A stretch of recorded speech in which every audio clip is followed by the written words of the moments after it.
तो भारत के हाथों पाकिस्तान की शिकस्त, इस पर बात तो बहुत हुई है, ठीक है, लेकिन आज हम सिर्फ स्कोर कार्ड से आगे बढ़ेंगे और ये समझने की कोशिश करेंगे कि मैदान में और मैदान से बाहर असल में क्या गलत हुआ। आइए इस हार की गहराई में उतरते हैं। जरा इस बात पर गौर करें, मैच खत्म होने से 45 मिनट पहले ही खत्म हो चुका था। मतलब ये सिर्फ एक हार नहीं थी, ये एक मुकम्मल कोलैप्स था। ये जुमला इस शिकस्त की शिद्दत को जाहिर करता है और यही वो एहसास है जिसे हम आज समझने की कोशिश करेंगे। तो सवाल यह है कि ये हार इतनी मुख्तलिफ क्यों महसूस हुई। तज्जिया निगारों का मानना है कि गुस्से से बढ़कर ये एक रियलाइजेशन है कि ये टीम बुनियादी तौर पर तैयार ही नहीं थी। एक ऐसी टीम जिसे असल में मदद की ज़रूरत है, जो प्रेशर के सामने बिल्कुल बिखर गई। अब यहाँ एक बहुत दिलचस्प बात सामने आती है। तज्जिया निगार इस शिकस्त का इल्ज़ाम नए खिलाड़ियों पर नहीं डाल रहे, नहीं, बल्कि टीम के सबसे तजुर्बाकार, सबसे काबिल एतमाद सीनियर खिलाड़ियों पर डाल रहे हैं। और इस लिस्ट में पहला नाम टीम के lead fast bowler Shaheen Afridi, जिनकी कारकर्दगी को साफ लफ्जों में तवक्कुआत से बहुत ही कम करार दिया गया है। और ये फर्क देखें कितना बड़ा है। एक तरफ शाहीन है जो प्रेशर में अहम तरीन लम्हों में एक यॉर्कर तक नहीं कर पाए, और दूसरी तरफ उनके इंडियन काउंटर पार्ट हैं जो कंसिस्टेंटली बेहतरीन परफॉर्म करते हैं। यही वो फर्क है जो बड़े मैचेस का फैसला करता है। अच्छा, आगे बढ़ते हैं। अब नजर डालते हैं टीम के नायब कप्तान और अहम ऑलराउंडर शादाब खान पर, जिनका किरदार खासतौर पर बॉल के साथ बहुत नुकसानदेह साबित हुआ। सिर्फ 1 ओवर और 17 रन्स, ये एक ऐसी परफॉर्मेंस थी जिसके बाद कप्तान ने उन पर से जैसे एतमादी खो दिया और उन्हें पूरे मैच में दोबारा बॉलिंग ही नहीं दी। और यहीं से तज्जिए का एक बहुत अहम नुक्ता निकलता है। देखें, हर खिलाड़ी का एक बुनियादी किरदार होता है, उसकी मेन स्किल। शादाब का बुनियादी किरदार क्या है? लेग स्पिनर होना। बैटिंग एक बोनस है। तो तनकीद ये है कि आप बैटिंग में कुछ रन्स बनाकर अपनी बुनियादी जिम्मेदारी यानी बॉलिंग में नाकामी को छुपा नहीं सकते। तो फिर सवाल उठता है बाबर आजम पर।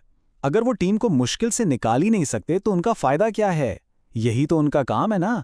टीम के बेहतरीन बल्लेबाज से यही तवक्को होती है कि वो क्राइसिस में इनिंग्स को संभालेंगे, और वो ये करने में नाकाम रहे। अच्छा, तो ये तो हो गई इनफरादी गलतियां, लेकिन कहानी यहां खत्म नहीं होती, क्योंकि मसला सिर्फ खिलाड़ियों का नहीं था, बल्कि मैदान में जो बड़े पैमाने पर स्ट्रेटेजिक ब्लंडर्स हुए उनका भी था।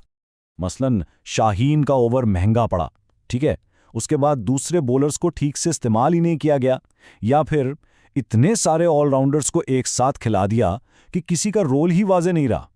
ये सब फैसले मैदान में कंफ्यूजन का बाइस बने। लेकिन शायद इस हार का सबसे तकलीफदेह पहलू टेक्निकल नहीं बल्कि नफ्सियाती था। तज्जिया निगार जो दोनों टीमों के रवैये में फ़र्क बताते हैं, वो वाकई चौंका देने वाला है।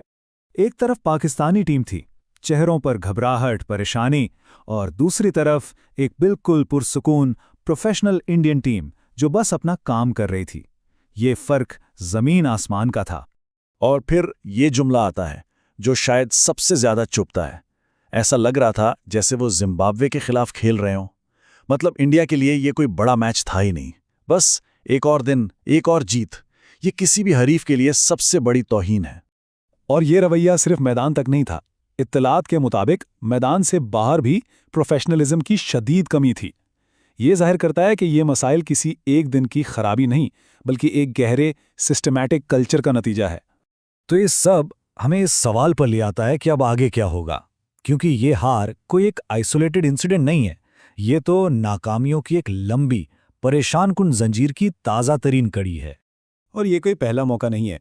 यही सीनियर खिलाड़ियों का ग्रुप हाल ही में अमेरिका से हारा, अफगानिस्तान से, यहाँ तक कि नीदरलैंड से भी अहम मैचेस हारा है। ये एक वाज़ेह पैटर्न है। और इसीलिए ये जुमला बहुत अहम हो जाता है कि ये जीतो या हारो वाली बातें अब बंद करें। ये खिलाड़ी प्रोफेशनल्स हैं, इन्हें पैसे मिलते हैं खेलने के, ये उनका काम है। ये हमें याद दिलाता है कि यहाँ हिसाब ताब भी कोई चीज़ है।